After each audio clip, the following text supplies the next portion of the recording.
Hey guys, today's video is sponsored by Wondershare's Dr.fone. Now, Dr.fone provides a complete solution for all of your iOS and Android devices. Things like data recovery, data transfer, phone clone, system repairs, lock screen unlock, and so much more. One of my favorite features from Dr.fone is Screen Unlock. This enables you to easily remove the iPhone's lock screen passcode when you forget the passcode for the lock screen of your iPhone by simply restoring your iPhone or Android device to working order. So what are you waiting for? Check out Dr.fone. Links will be in the description and down below. Hey guys, I know myself here. Welcome back to the channel. And as of tomorrow, iOS 15 Developer Beta 1 has been out for 2 weeks. And in this video, I wanted to share with you guys my experience longer term with the software. I would like to talk about some of the bugs, some of the issues, some of the features that are not working on the latest beta, as well as my overall user experience longer term. Now, I've been using the iPhone 12 Pro and the 12 Pro Max over the past several weeks of testing the software. And in this video, I also like to talk about the YouTube community poll. This is where you guys provide some feedback, and over 14,000 of you guys actually voted on this one. So we'll take a look at that here as well. So without further ado, let's go ahead and take a look at iOS 15 Developer Beta 1 2 weeks later. Now, the first thing I want to talk about is a few bugs within the software. Now, Facetime received one of its biggest update with iOS 15.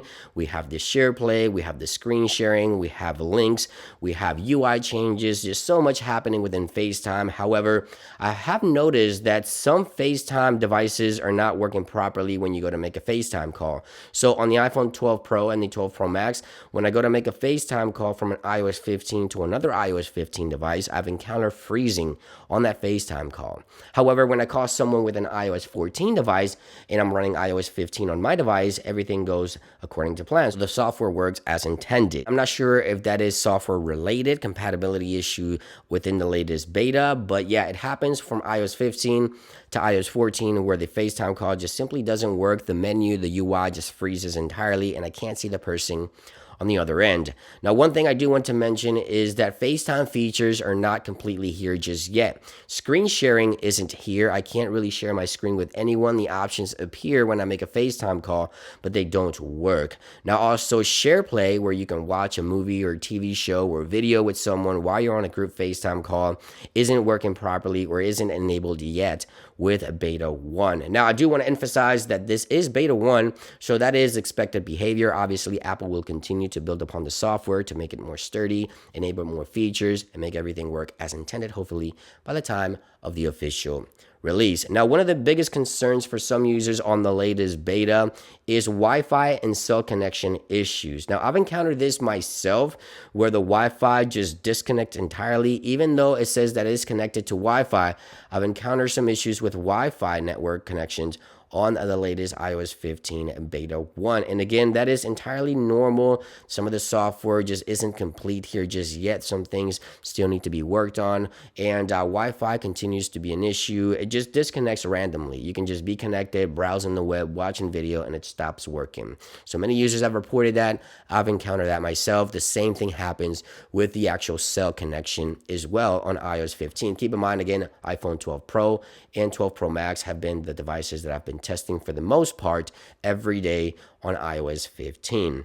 Now, I've also encountered some freezing of Safari. So Safari would freeze on me in some occasions, as well as the Photos application. Going to zoom in and out in Photos sometimes will freeze my device. I would have to press the sleep wait button to bring it back to working order. But yeah, freezing is also a common behavior for beta software. That's why I always say do not install beta software on your primary device. I do it myself because obviously I like to test the software, bring these videos to you guys.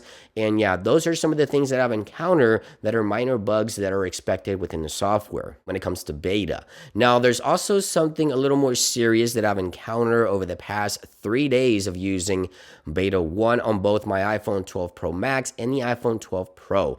When I'm filming video, 4K video, on the iPhone for a long period of time, I want to say 10 minutes plus, I get a heat indicator warning on the flash. I can't use the flash because my iPhone tells me that it's too hot.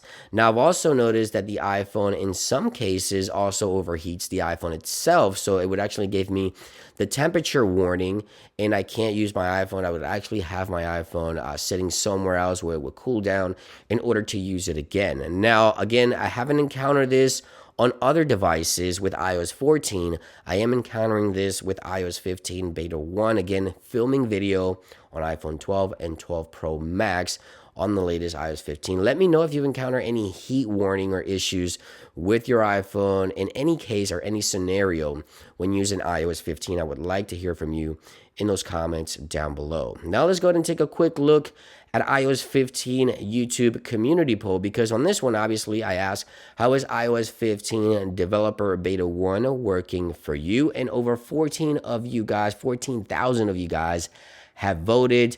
Great is at a 16%. Very buggy is at an 8%. We also have some bugs at a 16%. We have terrible at 3%. And then not running iOS 15 is a whopping 58%. So a lot of you guys are not running the software. And you can always come back to these YouTube community polls every single week after Apple releases a new beta, and you guys can express your thoughts, read what other users, issues that it may be encountering on the software, and just simply express how the experience of your iOS device has been so far. Now, right here, one of the most popular comments, as you can see right there, a few crashes here and there, otherwise it has been fine. So most users say that the software has been fine. So if you do comment, please share which device you're using in iOS 15. I would like to know the device as well. As you can see right here, some users having issues with Wi-Fi, as I mentioned, on the iPads, but otherwise everything else is working just fine. As you can see right there, FaceTime bugs are happening here as well, some things that I've already mentioned. And as you can see here, there's just a ton of comments where you can read and see what other users are experiencing. This really helps the entire iOS community understand how the software is behaving on the latest beta. Now, keep in mind, guys, if you do have iOS 15 beta 1 installed on your iOS device, this is common behavior. You will encounter bugs. You will encounter issues. So just keep in mind, one of the biggest concerns is Wi-Fi connectivity for most users, just disconnecting randomly, as well as the network connection, and some of the minor bugs that I just talked about as well on iOS 15. Now, I typically don't like to talk about the battery, but you guys have been asking about the battery. I've been testing the iPhone 7 models. That video is coming here soon. But on the iPhone 12 Pro and the 12 Pro Max, the battery has been pretty good for being beta 1. And as I mentioned, I don't typically talk about the battery on beta software because I don't think it's the proper thing to do. But you guys have been asking. I get through my entire day with no issues. I don't have to re-plug in my device. But then again, this is one big iPhone here, and it's a brand new iPhone. So the experience may vary depending on your situation, how heavy of a user you may be or not be, and all that good stuff. If you like to watch video and things like that, then yeah, your battery will probably drain a little quicker than it would for me. But overall, battery is pretty good for beta 1, I would say. Those bugs that I've encountered, as I mentioned, the heating warning is what most concerns me at this point. But hopefully with beta 2, we'll probably see improvement overall and maybe some additional new features before the software completely rolls out. I'm working on a video of that as well. There's some features that I believe Apple is still holding to release for this software until they stabilize it a little bit more to then introduce additional ones. But we'll get to that video later down the week. Make sure to subscribe. I hope you guys enjoyed the video. Happy Father's Day if you're watching on Sunday here in the United States. We celebrate Father's Day. Happy Father's Day to all the fathers out there. Thank you for watching the video, guys. Stay tuned for my follow-up and expected beta 2 on Monday. So tomorrow, we'll have to wait and see for that. Thank you for watching, and I'll see you on the next one. Peace.